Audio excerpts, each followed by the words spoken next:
আপনাদের স্বাগত জানাই আমি আমার কথা শুনবার জন্য। বাংলাদেশের রাজনীতিতে এখন ঘুরে ফিরে একটা প্রশ্ন অনেকের মধ্যেই যাচ্ছে বা অনেকেই তুলছেন, আওয়ামী লীগ কি ফিরবে? প্রশ্নটার সহজ সরল কোনো উত্তর নেই। তার আগে যে প্রশ্নটা করা দরকার সেটা হচ্ছে যে আওয়ামী লীগ কি ফিরতে চাইছে?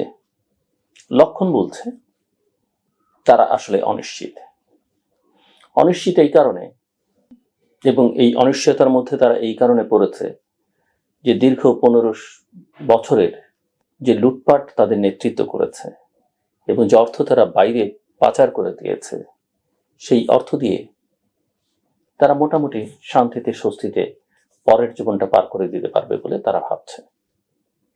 কেউ কেউ জেলে আছেন বটে, তাদের তেমন কিছু করবার নেই। আইন অ্যালাউ করলে, বিচার বিভাগ অ্যালাউ করলে তারা হয়তো কখনো না কখনো মুক্তি পাবেন। কখনো কখনো সরকারের দয়ার উপর হয়তো তাদেরকে নির্ভর করতে হতে পারে, কেননা এই বর্তমান সরকারের দায় একটু কম। কারণ যেগুলো মামলা হয়েছে সেগুলো তাদের সময় হয়নি, তারা মাত্র 1 মাস দায়িত্ব পালন করছেন। মামলাগুলো হয়েছে আগের সরকারের আমলে। আইন কানুন যা পরিবর্তন হয়েছে বিচার করবার জন্য, সেটাও আগের সরকারের আমলে। সব মিলে মূল দায়টা আগের সরকারের, যারা এখন ক্ষমতায় নেই। আওয়ামী লীগের কথা এই কথা বলছিলাম যে অভ্যুত্থানের পর বা পতনের পর আনুষ্ঠানিকভাবে আওয়ামী লীগের কোনো প্রতিক্রিয়া আমরা কোথাও দেখিনি, একটা স্টেটমেন্ট দেখিনি। আওয়ামী লীগের নেতাকে কার কি দায়িত্ব সেটা আমরা দেখিনি।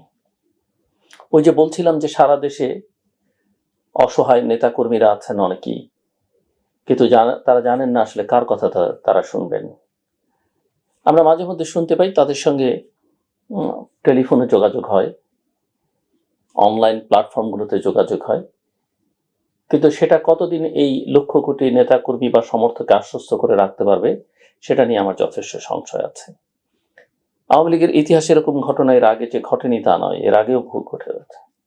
একসময় আমরা শুনেছি যে আমেনা বেগম, তিনি আওয়ামী লীগ অফিসে প্রদীপ জ্বালিয়ে রাখতেন।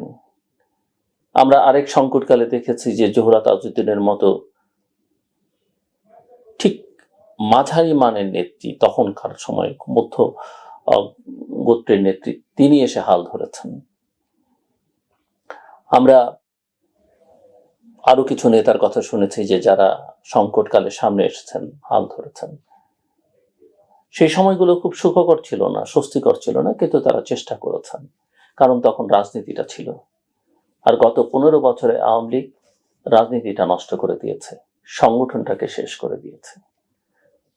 আর প্রকৃত ত্যাগী রাজনীতিবিদদের জায়গায় ভুইফোর, হাইব্রিড, ব্যবসায়িক মনোবৃত্তির, যাদের মূল কাজ ছিল লুটপাট, অর্থনীতি আর যে কোনোভাবে ক্ষমতায় টিকে থাকা, অন্যের জীবনের বিনিময়, অন্যের অর্থের বিনিময়, অন্যের সম্পদের বিনিময়, সেগুলোকে গ্রাস করে, জীবন গ্রাস করা, সম্পদ গ্রাস করা, কোনোভাবে সময়টা পার করাই ছিল তাদের লক্ষ্য।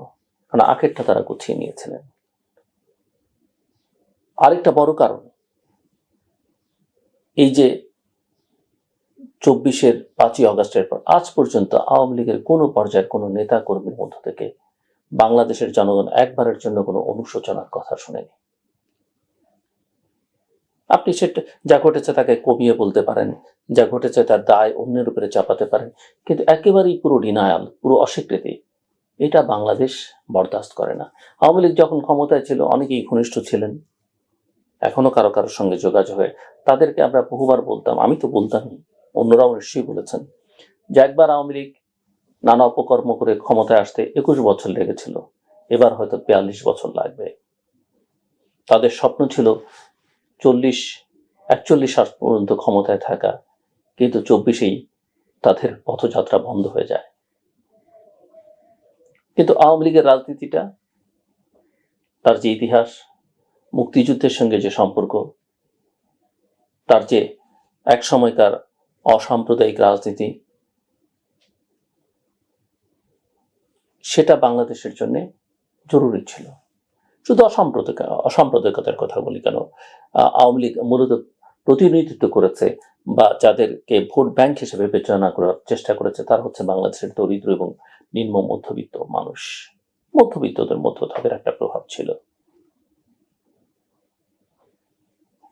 এবং বাংলাদেশের এই যে দ্বিদলীয় রাজনীতি সেটা অনেকে পছন্দ করতেন না, কিন্তু বাস্তবতা এটাই ছিল যে আসলে মূল রাজনীতির ধারাটা আওয়ামী লীগ এবং বিএনপি বাংলাদেশে ধরে রেখেছিল।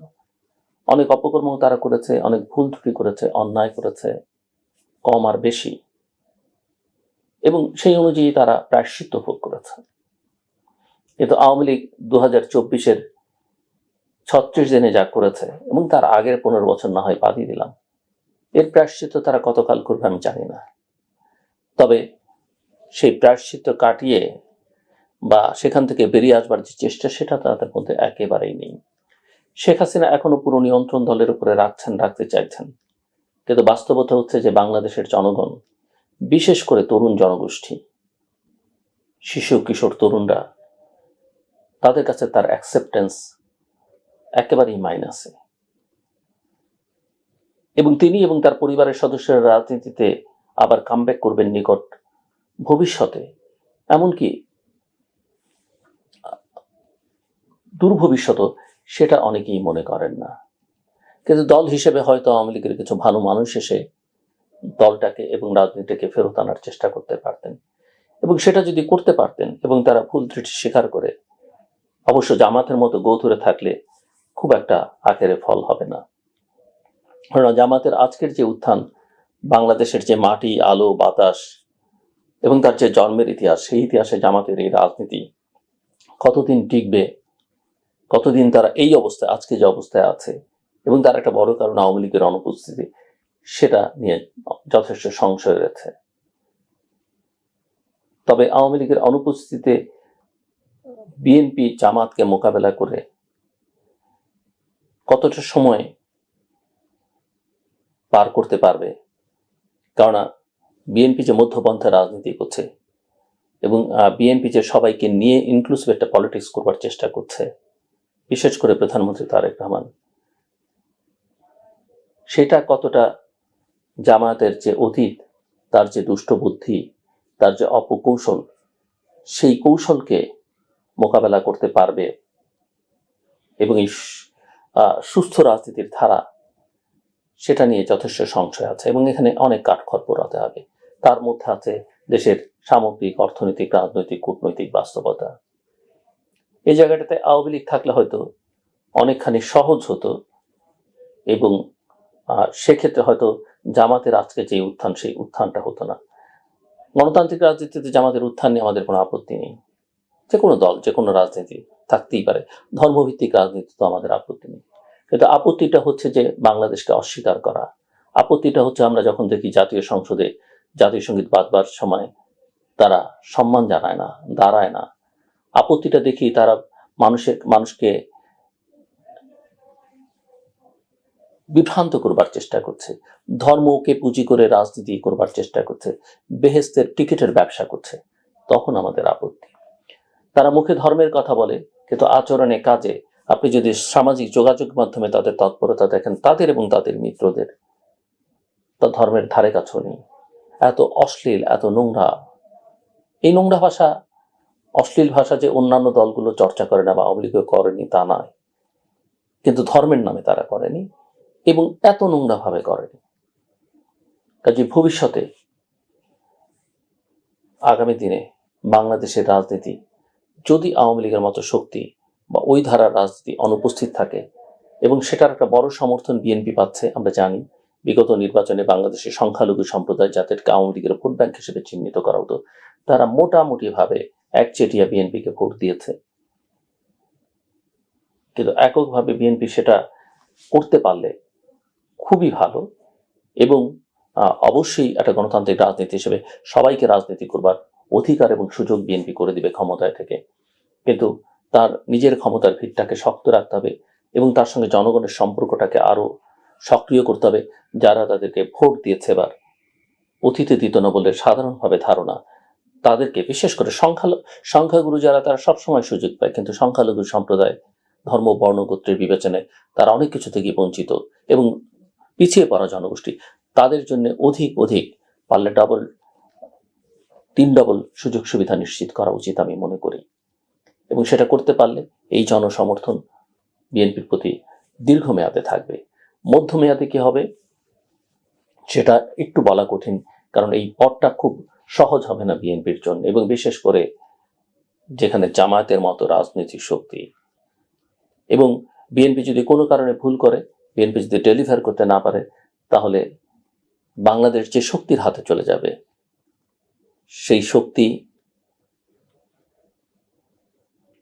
71-এর পরাজিত শক্তি, সেই শক্তি বাংলাদেশকে একটা ভিন্ন ধারায় নিয়ে যাবার শক্তি, এবং সেই শক্তি সামগ্রিক বিচারে একটা অশুভ শক্তি, যারা মুখে কথা বলে এক, কাজ করে আরেক। কাজে বাংলাদেশের মুক্তিযুদ্ধের যে শক্তি, বাংলাদেশের গণতন্ত্রের পক্ষের যে শক্তি, গণতন্ত্রকে হরণ করবার, গণতন্ত্রকে ধ্বংস করবার অভিযোগ সকল রাজনৈতিক দলের বিরুদ্ধে কম বেশি আছে, কিন্তু তার মধ্যে যে শুভ উদ্যম সম্পন্ন মানুষ আছে, এবং বিশেষ করে যে রাজনৈতিক ধারা, সেই ধারাগুলোকে শক্তিশালী করে তুলতে হবে। যারা অসাম্প্রদায়িক রাজনীতি করবে, যারা স্বচ্ছতা জবাবদিহিতার পক্ষে থাকবে, লুটপাটের বিরুদ্ধে থাকবে, দুর্নীতির বিরুদ্ধে থাকবে, চাঁদাবাজদের বিরুদ্ধে থাকবে, মুখে কথা এক, কাজে আরেক, এরকম মুনাফিকদের পক্ষে নয়।